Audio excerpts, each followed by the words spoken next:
when that occurs, the stimulation that's being created, and we see these high gamma patterns that are off the scale. The arousal that's taking place is not taking place from anything out there in the environment. It's not taking place from the sports car, or the wardrobe, or the movie, or the cell phone. It's happening inside the person, and all of a sudden, that's a new feeling. They've never had that feeling before, and they start feeling connected. The side effect of that is even greater levels of order in the brain, and all of a sudden the heart gets very turned on, it gets very signaled, and the person is moving into an elevated state. And that kind of combination of energy between the heart and the brain causes the person to become creative, not a little creative, but really seeing possibilities. They're conscious of things they were never conscious before, and that's a greater level of awareness, and that's a greater level of energy. And so people all of a sudden start seeing synchronicities that start taking place in their life because they have a coherent brain and a coherent heart, and you got a Wi-Fi signal, and you feel connected to something. You don't feel separate. Stress causes us to feel separation and lack, and this feeling makes you feel whole, and all of a sudden all the things that you wanted because you were in lack, you no longer want because you feel like you have them. And that's the kind of place where you can relax more into the present moment and enjoy the sunset and enjoy the meal and enjoy the conversation and enjoy the connection because you're present. And I say that that's a skill. Today, you will learn everything you need to know to turn your life into a beautiful adventure. Many people struggle with accepting these teachings 100%. They agree with them, but they hesitate to use it. It seems too simple to be true. But you don't need to look at this as just a theoretical concept. You can look at this teaching as a practical concept, as a concept with common sense. For example, saying that you are the creator or your consciousness makes common sense. Because without your consciousness, your true essence, you as a character in this world wouldn't exist, nor your friends or your family. As a matter of fact, without you conscious, the whole world wouldn't exist, not even God. That should make sense. Without your consciousness or your imagination, you couldn't do anything. Can you become a wealthy person if you never see yourself being wealthy in your mind first? It just doesn't have anything with common sense. You are the creator. You are the electromagnetic being. You are the magnet, and that's scientifically proven. You can remember how you were thinking and feeling in the past few weeks, and you will see the evidences in your life that confirm those thoughts and feelings. Your life should be your proof that your world and your life are just a physical reflection of your inner drama, of your state of being. You don't need to wish for something or try to achieve something. You only need to become that person right now, and keep that picture in your mind long enough and you will start seeing the outer reflection change. Your physical world will always reflect what you think and feel about yourself. Let me ask you something strange. What does it mean to you to be supernatural? To me, being supernatural means being able to change your body just by thinking. It means being more than your body. It also means overcoming challenges that most people can't and changing your future. Is this only for ancient yogis and superheroes, or is there proof that everyone can do it? Let's start with some basics about your brain. Think of it like having 3 brains in one. The first brain is your neocortex, which is where your conscious thoughts happen. It's the biggest and most advanced part, and it connects you to reality. It's divided into different areas, and the biggest part is the frontal brain. This part is like the CEO, or the leader of a symphony.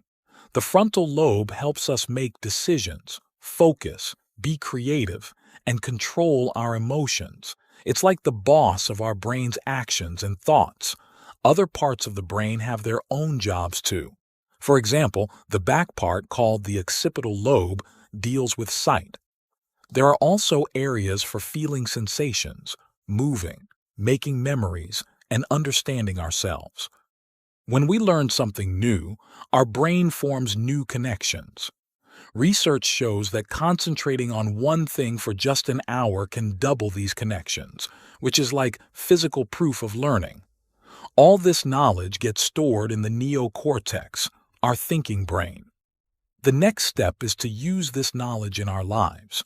If we can match our actions with our thoughts, our mind and body work together better, giving us new experiences.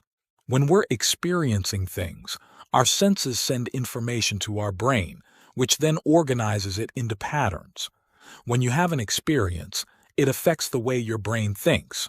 This triggers the emotional part of your brain, which releases chemicals that make you feel certain ways, like happy or free. So, when you feel a certain way, your body learns to understand it chemically, not just intellectually. This emotional part of the brain also controls things your body does automatically, like breathing and heart rate. When you have an experience that triggers emotions, it changes your body. If you can create that experience again and again, you start to train your mind and body to work together. Doing something repeatedly creates habits or skills. Eventually, you don't even have to think about it anymore. It becomes automatic. This is because your brain forms memories that you don't have to consciously remember. Our goal is to move from just knowing things to experiencing them and then to truly understanding them. People all over the world are using this approach to heal from illnesses, overcome challenges, and even have amazing spiritual experiences. And they're just regular folks like you and me. Let's discuss how our brain works in different ways. You may have heard that when you lose brain cells, they don't come back. But there's a new field called neurogenesis, which is about growing new brain cells. Research shows that when people learn new things and have new experiences, they actually grow new brain cells. And this change starts happening in just 4 days. In the past, scientists thought brain cells couldn't grow back, but they were studying animals in boring environments. If there's no new stuff to do or see, the brain doesn't change much. Now let's think about you. If you think the same thoughts every day, your brain and body stay the same. But what if new thoughts lead to new choices, new behaviors, and new experiences? Our research says that when you change your thoughts, everything else changes too. Another idea is coherence, which is like having rhythm or order in your brain. When you're stressed, your brain gets all jumbled up, like a storm in the clouds. This makes it hard for your brain to work properly, and you feel out of sorts. We have 3 special brains that help us think, act, and just be. Each brain is like its own computer in our bodies. They have their own parts, chemicals, and ways of working. They even have their own stories and understanding of time and space. The first brain is called the neocortex. It's the newest part in our evolution and looks like a wrinkly walnut on the outside. It's the most advanced and specialized, especially in humans. Right below it is the limbic brain, which handles emotions and chemicals in our bodies. It's about the size of a lemon. Then there's the cerebellum, at the back of the brainstem, known as the reptilian brain. It's the oldest part of our brains and controls things we do without thinking, like breathing. Our brains are made up of about 100 billion nerve cells, or neurons. If you stacked 100 billion sheets of paper on top of each other, it would be as tall as the distance from Los Angeles to London. Neurons can store and share information with each other. The neocortex, or thinking brain, is where our conscious thoughts happen. When we learn something new, our brain makes new connections. For example, when you read a book or learn a new skill, your brain physically changes to remember that information. This principle is called nerve cells that fire together, wire together. These connections form networks in our brains, like groups of neurons working together. These networks help us remember things, learn skills, or even have thoughts. Our brains generate more electrical impulses in one day than all the cell phones on Earth put together. In simple terms, the mind is what happens when our brain is active. It's like the brain's job. Because our brain is made up of so many nerve cells, it can work in different ways. When it works differently, our mind changes too. Your brain is like a big jigsaw puzzle, and each time it works on something, it's like putting the pieces together in new ways. When you understand something in your head, but then actually use it in your life, your behavior changes. And when your actions change, you have new experiences. When you're experiencing something like seeing, smelling, or feeling things, your brain is taking it all in. It sorts through this information, and when it finds a pattern it likes, it releases chemicals called emotions. These emotions enrich your brain circuits and create memories in your emotional brain. So let's say you read a book that really inspires you. You think about it a lot, talk to others about it, and it starts shaping your thoughts and actions. Maybe you become more compassionate or forgiving. But then something happens, like a reminder of a past hurt, and those old feelings come rushing back. The key is our brain loves routines. It likes to put things on autopilot so we don't always remember mundane stuff like what we had for dinner. But when something big happens, like 9/11s, it sticks in our memory because it changes how we feel inside. So when you're going through life and learning new things, remember, it's not just your brain at work, it's your mind evolving with every experience. Stress is when your body gets thrown off balance, like when you see a lion and your body gears up to deal with danger. But it doesn't have to be a real lion. Even just thinking about something stressful can trigger the same reaction. When your brain sends signals to your body that you're stressed, it prepares you for action. Your heart might beat faster, your breathing changes, and you might feel tense. This reaction used to be helpful when facing real danger, but if it happens too often, it can lead to health problems.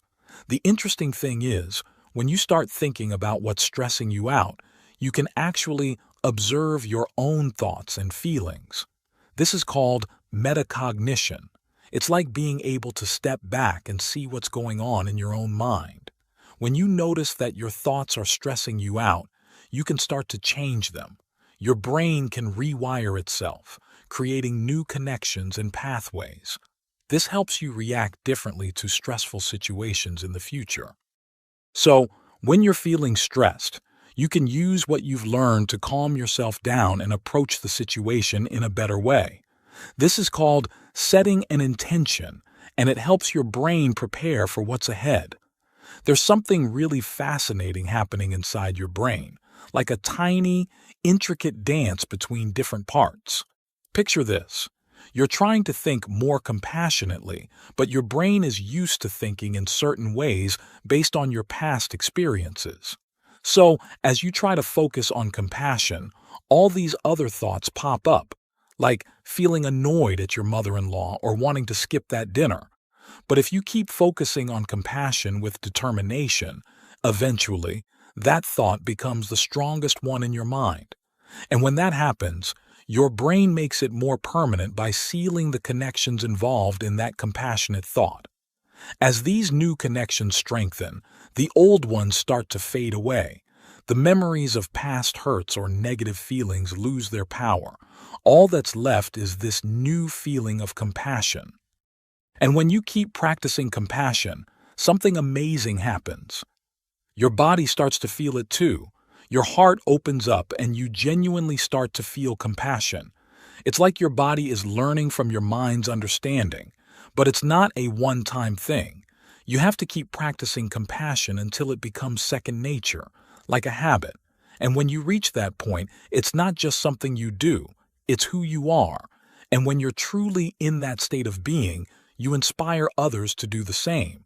That's how we change the world, by changing ourselves. Understanding how our brains work can empower us to make positive changes in our lives. By recognizing the power of our thoughts and emotions, we can actively shape our experiences and relationships. Remember, transformation is a journey that requires patience and practice, but the rewards are profound. If you found this video helpful, please consider subscribing to our channel for more insights on personal growth and neuroscience. We'd also love to hear from you in the comments below. What's the biggest takeaway you got from this video? Your feedback helps us create content that resonates with you. Thank you for watching and see you in the next video.